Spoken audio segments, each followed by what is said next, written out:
नमस्कार दोस्तों, भारत के विभिन्न क्षेत्रों में अग्निपथ का विरोध किया जा रहा है। अग्निपथ का विरोध क्यों किया जा रहा है? अग्निपथ एक योजना है। इस विरोध को समझने से पहले इस योजना को समझते हैं। हाल ही में कुछ थोड़े दिनों पहले आपको पता होगा कि भारत सरकार के द्वारा अगले आने वाले 1.5 सालों के अंदर 10 लाख नौकरियों की घोषणा के साथ सेना में भी मतलब आर्मी, नेवी, एयरफोर्स के अंदर 17.5 से 21 साल के युवाओं को लेने के लिए ये योजना तैयार की गई है कि इसी वर्ष 46,000 पदों पर सैनिकों को भर्ती कराया जाएगा, जो कि अग्निपथ योजना से आएंगे। इनको अग्निवीर कहा जाएगा। वीरता के साथ साथ यहाँ पर कई चीज़ों में चेंजेस हुए हैं। ये चेंजेस क्यों कर रहे हैं? क्या है स्टूडेंट्स के विरोध का कारण? भारत सरकार के द्वारा बड़ा बदलाव किया गया है इस अग्निपथ योजना में। क्या है वो बड़े बदलाव? आज की इस वीडियो में यही जानने की कोशिश करेंगे।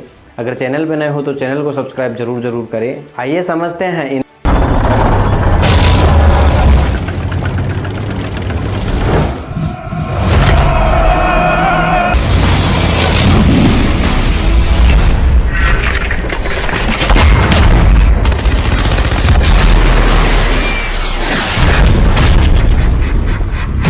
इनमें सबसे बड़ी बात तो इन्होंने ये कर दी कि सेना के सेवा के लिए 4 साल ही कर दिए।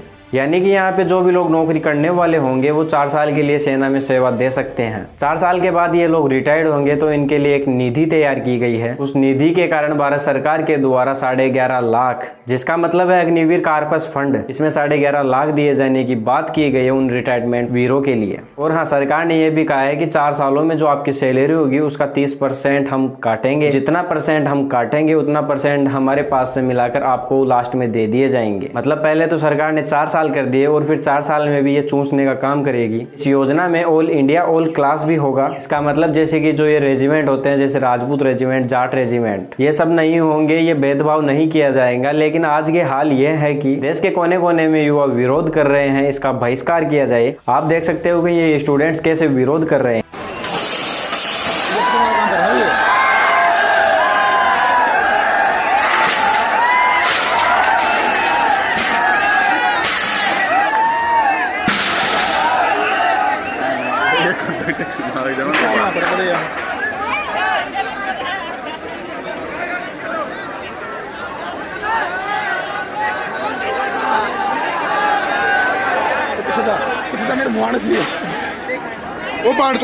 इन स्टूडेंट्स का कहना है कि जो पहले रेगुलर गतिविधियां थी वो वापस से चलाई जाए, अन्यथा हम विरोध जारी रखेंगे। ये बात इन्होंने सही बोली है। सरकार इनके साथ ये सही नहीं की। सरकार को कुछ तो इसमें चेंज करना पड़ेगा जिनसे इन स्टूडेंट्स को खुशी मिल सके।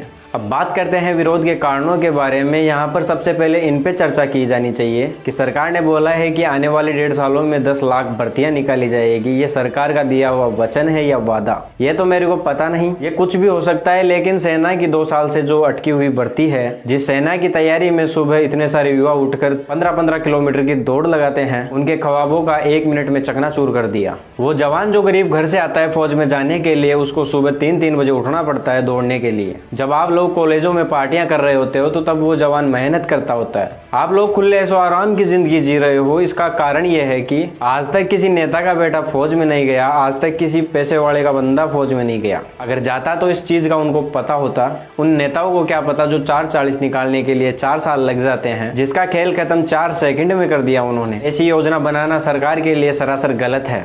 क्या करेंगे फिर वो लोग? या फिर ये ओवर एज करने के लिए ही भर्ती रोकी गई थी? अगर जो व्यक्ति 4 साल के लिए जो सेना में जाएगा वो सेना में जाकर नौकरी नहीं करेगा, वो 4 साल के अंदर सिर्फ ये सोचेगा अगली बार कौन सी नौकरी में जा पाऊंगा, यानी कि नेक्स्ट जॉब की उसे चिंता लगी रहेगी। वो इन 4 सालों को ऐसे लेगा कि जैसे आप वापस से नौकरी की तैयारी करने के लिए बाहर गए हो। फिर वो देश की सेवा में अपने आप की जान क्यों खपाएगा? 4 साल में तो वो दूसरी जॉब पालेगा। ये भी मुद्दा उठाया गया है कि अधिकतर सेना में ग्रामीण इलाकों से आते हैं, क्योंकि ग्रामीण इलाकों के रोजगार का ये सबसे बड़ा साधन है। और भी कई बड़े बड़े साधन हैं, लेकिन ग्रामीणों के लिए सबसे बड़ा साधन यही है सेना। अगर आप इन ग्रामीणों का रोजगार छीन लेंगे तो ग्रामीणों की बेरोजगारी को सेटल कैसे करेंगे? उन स्टूडेंट्स का यह कहना है कि अगर आपको ऐसा करना ही था तो जो एनसीसी वाले बंदे हैं, जिनके एनसीसी खुद 3 साल का कोर्स होता है, आप उन्हें ही क्यों ना अग्निवीर कहकर वो सैलरी दे दे। ये सही बात है। अब बात करते हैं कि वो क्या बड़े बदलाव किए हैं। सरकार ने एक नोटिस जारी किया 16 जून 2022 को रात 11:30 बजे। उसमें सबसे बड़ा बदलाव ये किया गया जो एज का है। पहले का प्रावधान ये था कि 17.5 से लेकर 21 साल तक सेना में जवानों को लिया जाएगा, लेकिन अब इस प्रावधान को हटाकर 17.5 से लेकर 23 साल तक कर दिया गया है। क्योंकि 2 साल से वैकेंसीज नहीं निकली तो इस बात को लेकर ये बच्चे नाराजगी जता रहे हैं। इनका कहना है कि ये वैकेंसी का इंतजार करते करते इनकी ओवर एज हो गई, इसलिए सरकार ने ये 21 साल के पैमाने को बढ़ाकर 23 साल कर दिया गया। सरकार का कहना है कि युवाओं के लिए अवसर में कमी नहीं, नौकरियां आएगी। सरकार के द्वारा अब ये भी कहा जा रहा है कि अगर आप ऐसा मानते हैं कि ये नौकरी 4 साल की है तो ये आप गलत मानते हैं, क्योंकि इन 4 सालों में 25% ऐसे अग्निवीर भी होंगे जिनको परमानेंट भी रखा जाएगा। 25% अग्निवीर वो होंगे जो बढ़िया परफॉर्मेंस देने वाले और शक्तिशाली होंगे, उनको परमानेंट रखा जाएगा। जो अग्निवीर 4 साल के बाद वापस लौटकर रिटायरमेंट लेकर आएगा उनके लिए special central arm police forces और देश के विभिन्न पुलिस में स्थान उपलब्ध करवाया जाएगा। मतलब यह है कि सेंट्रल आर्म पुलिस फोर्सेज ये कि इनका अलग से कोटा बनाया गया है। जब वो सैनिक 4 साल के बाद वापस लौट कर आएगा रिटायरमेंट लेकर तो उनके लिए स्पेशल टेक्निकल्स भी उपलब्ध करवाई जाएगी। ऐसी बातें सरकार ने एक नोटिस जारी किया उसमें की। और हाँ, एक बात और सरकार ने यह भी बोला है कि जो 4 साल में 6 महीने की ट्रेनिंग लेकर जवान को सीधे ही सीमा पर लड़ने के लिए भेज दिया जाएगा।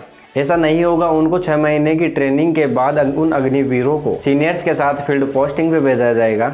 आई होप आप समझ गए होंगे पहले का प्रावधान और अब का प्रावधान क्या चेंजेस किए हैं, ये सब आप समझ गए होंगे। इन सब बातों में आपकी क्या राय है कमेंट बॉक्स में लिखकर मुझे जरूर बताइए। और वीडियो अच्छा लगा है तो इसको लाइक और शेयर ज़्यादा से ज़्यादा शेयर कीजिए।